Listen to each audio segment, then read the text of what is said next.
जर आपण पाहिलं आज आमची तरी शुभेच्छा द्यायला झाली होती.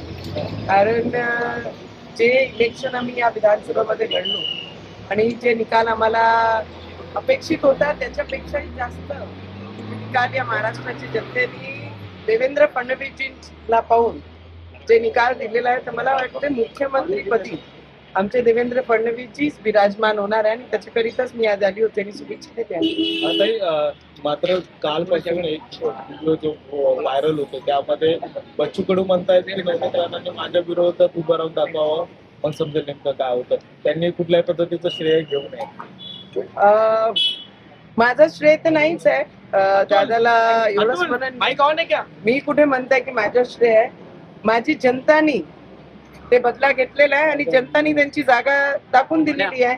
येणाऱ्या काळामध्ये सुद्धा ते आपण पाहू. पण दादा आता कसं वाटतंय? गोड गोड वाटतंय ना. त्यांनी असं म्हटलं की माझा पराभव करण्याची अवकाश तुमची नाही राणा दाम्पत्याची असंही त्यांनी म्हटलं. हा, जनता जनार्दन ची अवकात काढणारे असे लोकांना जनता जनार्दन त्यांची अवकात दाखवून देते. तर मी तर खूप लहान आहे, मी वयाने लहान आहे, अनुभवाने लहान आहे आणि तसंही मी माझी सैनिकाची मुलगी आहे. तर माझी अवकात तर बरेचसे लोक काढत असतात आणि त्याच्यातले बच्चू कडूंनी माझी अवकात काढली आहे. तर एक माझी सैनिकाची परिवाराची अवकात काढणारे लोकांची अवकात हा लोक दाखवत असतात. त्यांनी असंही म्हटलं की महाराष्ट्रातला कुठलाही मतदारसंघ सांगा त्या ठिकाणी आम्ही उभा राहतो, तुम्ही उभे राहा, आव्हान दिले.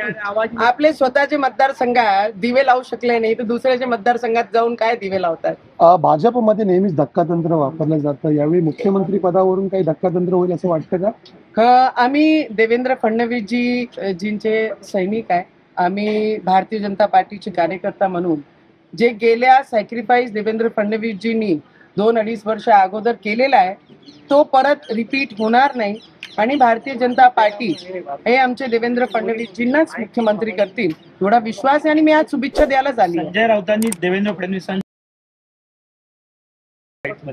सूर बदलले काय नाही? अरे देवा, कोणी कौतुक केलं? संजय राउत ने. बाप रे बाप, मैंने सुना है हमेशा कि समय देखकर बहुत सारे लोग बदलते हैं पर ऐसे लोगों के भी सुर बदलते हैं ये मैंने पहली बार ही सुना है.